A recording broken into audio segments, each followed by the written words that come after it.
The keynote address today will be by Shri Abhishek Singh, an officer of the 1995 batch of IAS with diverse experience in administration, managing law and order, implementing development programs, and policy formulation at central government with regard to the use of technology for improving governance. He is presently the MD and CEO of Digital India Corporation and President and CEO of National E-Governance Division. He has formerly served as the CEO of MyGov and has worked with ministers, chief ministers, and the governor of state for policy formulation and implementation. He has also implemented developmental programs and welfare programs at the district level with special emphasis on poverty alleviation programs and the delivery of educational and health services. Shri Abhishek Singh is an IIT Kanpur alumnus, and he did his master's in public administration from Harvard Kennedy School of Government as a Mason Fellow in May 2013. It gives us great pleasure to welcome you to deliver the keynote address. Thank you. Thank you. It's my honor and privilege to be speaking on this occasion. So, Professor Kamakoti, Professor Ravindran, Professor Raghu, and I must say that I was actually looking forward to coming in person to the campus, interacting with it, learning more about the work that Center for Responsible AI in IIT Madras is doing. But because of certain engagements, I am forced to join virtually. But I am sure that the deliberations that will happen today in this workshop and the various panel discussions will go a long way in helping us evolve our framework, our guidelines, our policies for responsible AI. So we all know, in fact, Professor Kamakoti referred to that, how artificial intelligence is playing a major role in all our lives. Like whether we know or not, every day we are using AI-based technologies in some form or the other. Sometimes we are aware, sometimes we are not aware. But at the same time, it's very, very important that the policy making level or those who are working at the cutting edge of developing technologies are aware of the risks and challenges that remain while we are using the same technology for solving societal problems, for ensuring access to healthcare, making healthcare more affordable, for making education inclusive, for making agriculture more productive, and while all of us are using this technology, it always is always fair that we know what might go wrong. As Professor Kamakoti said, that if the something goes wrong in an AI modeling, if the input data is biased, or if there is some discrimination that is inherent in the data that we have, which we are using to train the AI models, then the output that will come will also result in those biases. Globally, there are people talk about the usual biases in AI-based technologies and solutions which relate to mainly gender and race. But when we look at the context of India, we are such a diverse country, we are such a huge country, and we have many more distinctions, whether it's related to languages, whether related to regions, whether it's related to communities, castes. So all that has a risk of causing AI models to result in solutions that might not be in the best interest of everyone. So that is why having our own AI framework is very, very important. Today, we all are aware of the power of conversational AI, and especially with the impact that large language technology, large language models are making. And while we all are starting to use such technologies, in fact, I am sure in IIT Madras also many students and many other stakeholders would be using the solutions given by OpenAI and ChatGPT. But while we are doing so, are we aware of what are the risks which are there? How do we ensure that when we use that, we kind of do it in such a way that we are able to ring fence ourselves, we are able to safeguard ourselves, we are able to be aware of how to use the same technology in a responsible manner, in an ethical manner, and ensuring that together we are able to develop AI-based solutions which are safe, which are ethical, and which are more responsible to the society.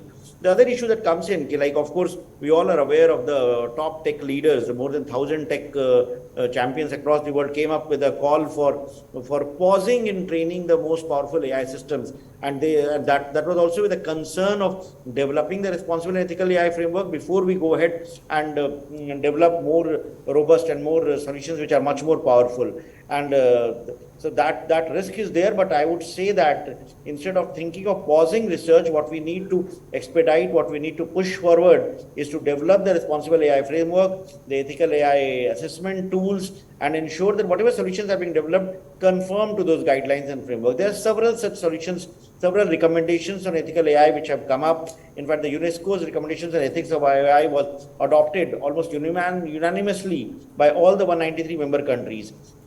And this framework does provide the necessary safeguards it allows people to maximize the benefits of using of AI and reduces the risk that is there. It details the values, the principles, and policy recommendations in all relevant areas. So that becomes a good starting point for developing our own responsible AI framework, which is at the core of our national strategy on AI. There are many countries which have also been working in this field. OECD has come up with its own framework, the responsible AI framework. And overall, if you look at the entire gamut of AI-related policy recommendations, guidelines, strategy reports, there are more than 600 such reports which have come in. They have been pushed forward by intergovernmental organizations, professional bodies, industry, national level committees. NASSCOM also came up with a responsible AI toolkit that we are using in many of the applications that we are having. And when we look at the entire gamut of recommendations along about ethical and responsible AI, we find there are 5 key principles that are common across. They relate to transparency, they relate to justice and fairness,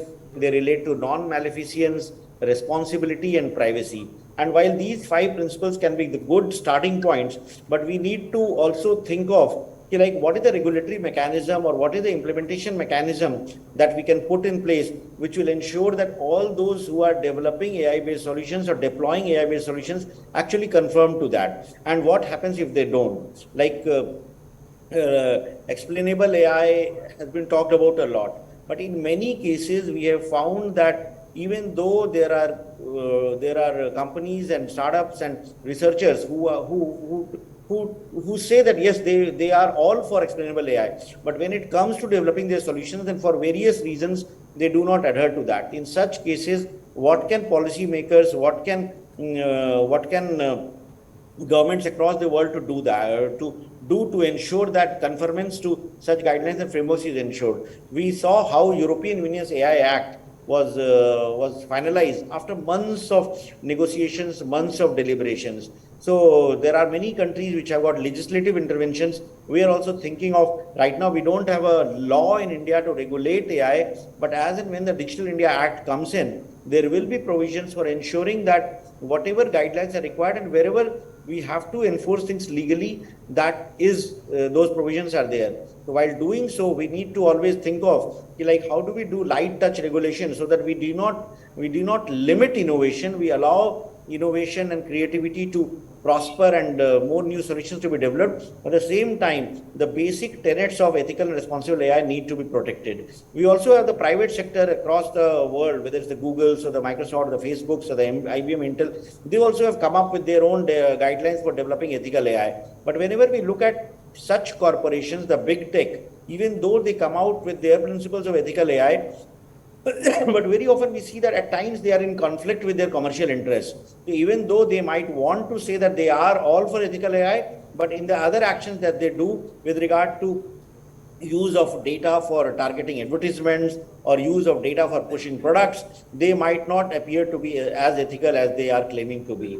So we need to work together with industry, with academia, with non-profits in order to develop this framework so that it's fair to all. We need to ensure that the basic safety concerns and the privacy concerns of all stakeholders are protected, but at the same time, innovation or development of new innovative solutions is not impacted.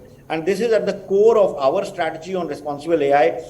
The India's national strategy on AI talks about responsible AI for social empowerment. It also mentions about the AI for all strategy in order to ensure that how do we ensure that artificial intelligence is not only for driverless cars and for entertainment, but it also is used for solving core problems in healthcare or agriculture or making into education more affordable and inclusive. And our Honorable Prime Minister also talks about that. When he talks about use of technology for solving problems, he uses the principles of Sabka Saath, Sabka Vikas, Sabka Prayas. So how do we ensure that when we develop AI solutions, it's not limited to a few, but it's made available to all, and it's primarily used to make basic public services, healthcare and education more accessible and affordable. Under the India AI, which is our national program on AI, we are also setting up a center for excellence on responsible AI, and I'm sure it will greatly benefit with the work that IIT Madras is doing with its Center for Responsible AI, the experts who are associated with it. We also have set up a working group on responsible AI. Some of the academic experts and some of the experts in industry are represented there, and the feedback that will be received from research researchers and from academia and from industry will become very, very critical in developing India's responsible AI framework. And that becomes very important because, as I mentioned, the diversity that we have in India, the need for a non-biased, non-discriminatory AI framework in India is as important globally, but we have certain unique requirements which would require customizing the global frameworks for our requirements. We also under the Responsible AI and the National Program on AI, there is also a proposal for setting up a committee of experts on responsible AI, which will bring together all the multiple efforts which are happening within the government, within academia, within industry bodies like NASSCOM, and bring together a common framework, common India's national framework on AI, which will protect the interests of all stakeholders, all communities, and democratize the benefits that can arise from innovation from Indian citizens. And while we are doing so, we are also benefited by some work which has already been done by various other stakeholders. Like Department of Telecommunications has published a draft standard on voluntary fairness assessment of AI ML systems. This document covers various types of AI and ML systems, and the fairness measurement framework that they have proposed. It comes up with fairness rating metrics for AI ML systems, and they also have defined standard operating procedures for evaluating and rating AI systems for fairness.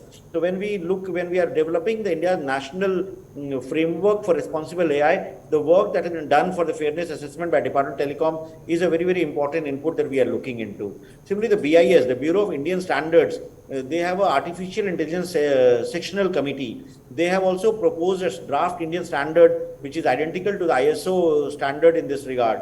This document provides an overview of all the international standards that are there, which address the issues arising from the ethical and societal concerns about artificial intelligence, and it also defines the principles, processes, and methods that are in place globally on that. So these standards also become very, very important part, because we cannot have different bodies of the government of India working at cross purposes, and their ethical the AI section, standards that BIS has prescribed does conform to global standards, and it will also become the part of the responsible AI assessment systems that we are building. Then the TRAI also, the Telecom Regulatory Authority of India, also had come out with a consultation paper some time back.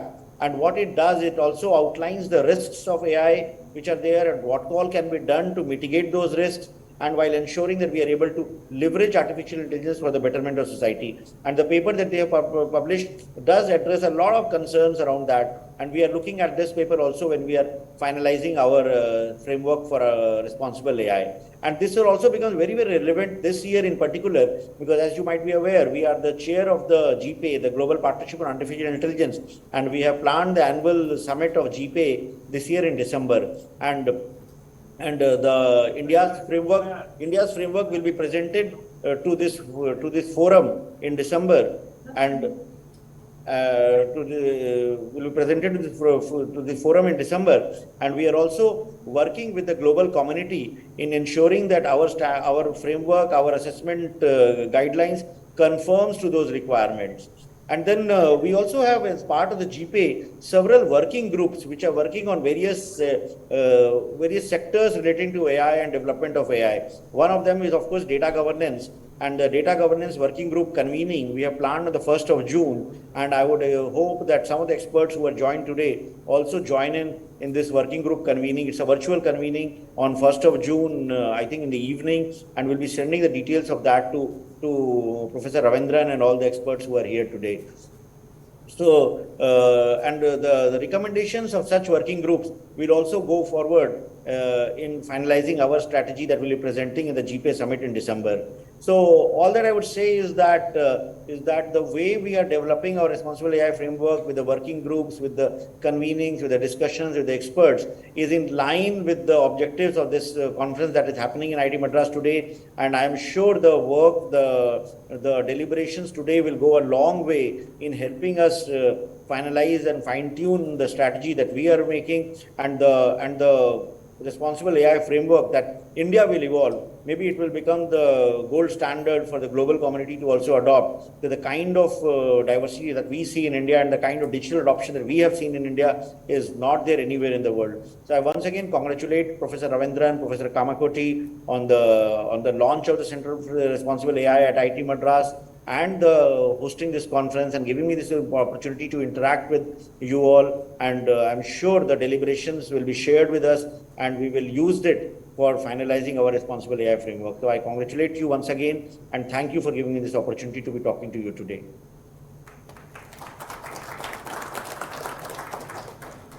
Thank you, Shri Abhishek Singh, for the great talk.